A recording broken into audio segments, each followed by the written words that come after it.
Galera do terceiro ano, estamos aqui para continuar nosso conteúdo de genética, né?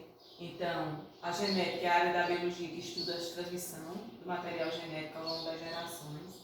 Em 1750, existiu a teoria da pré-formação, um pequeno indivíduo estaria presente em um dos gametas. Em 1868, Darwin, pagênese, dizia que os gametas eram formados por partículas provenientes de todas as partes do corpo. Teve também a teoria da herança misturada, que eram as características paternas e maternas que se misturavam nos filhos. Então, são alguns conceitos de genética. Até chegar em Gregor Mendel, que é um monsteiro austríaco, que ele é considerado o pai da genética, né? Então, em 1900, Carlos Cole descobriu as mesmas leis que há 34 anos atrás Gregor Mendel tinha descoberto sobre genética.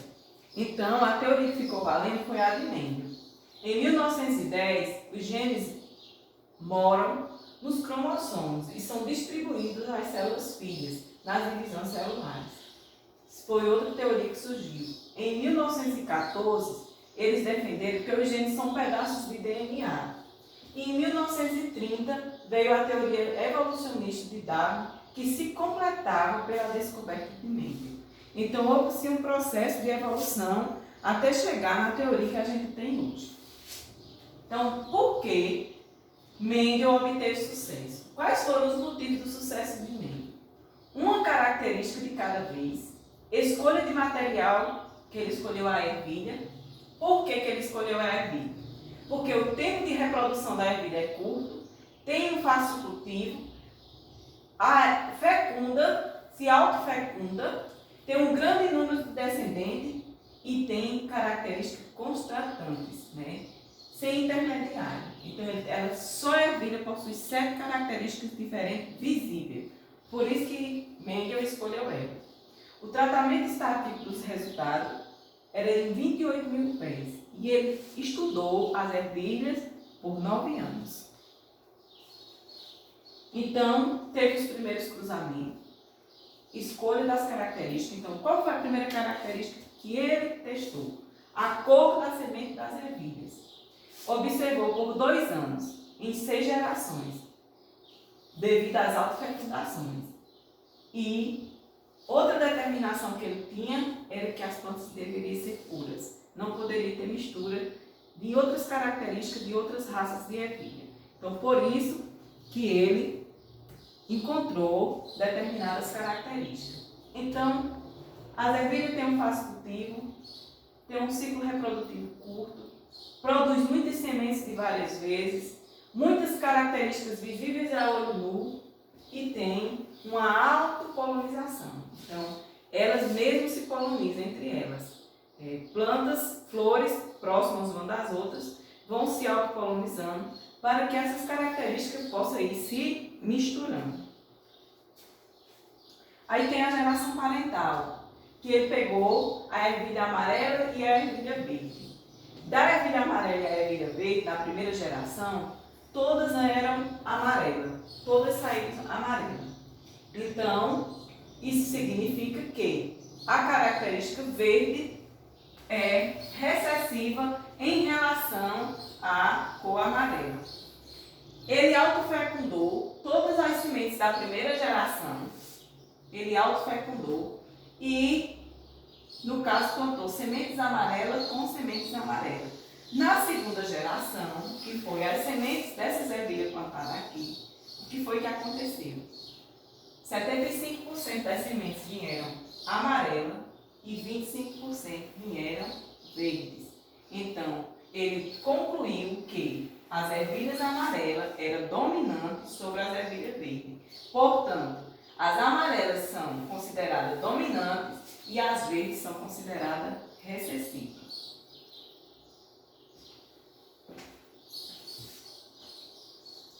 Cada organismo possui um par de fatores responsáveis pelo aparecimento de determinada característica. Esses fatores são recebidos dos indivíduos paternos e maternos. Cada um contribui com um par de fator e cada fator contribui com o seu par. Quando um organismo tem dois fatores diferentes, pode ocorrer que apenas uma das características se manifeste. Então, é a que domina.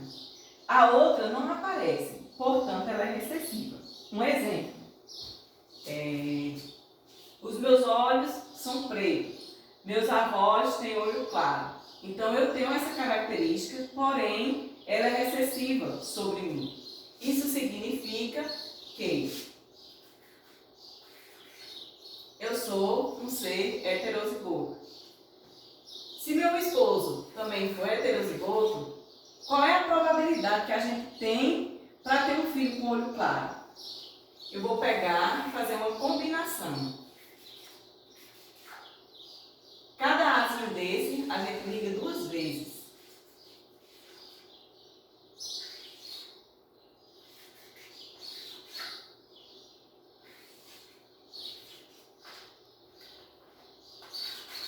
Então, aqui eu tenho 25% de chance de ter um filho com olho escuro,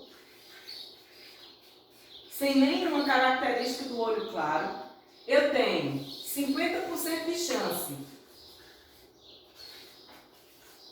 de ter um filho com olho escuro igual a mim, sem nenhuma característica aparente de olho claro, porém está recessivo no sangue dele. E tenho 25% de chance de ter um filho com olho claro. Lembrando que cada cruzamento desse corresponde a 25%. 25 mais 25, 50, 50 mais 50, 100%, que é o total que a gente tem que obter em cada cruzamento genético. Então, foi o que aconteceu com as ervilhas.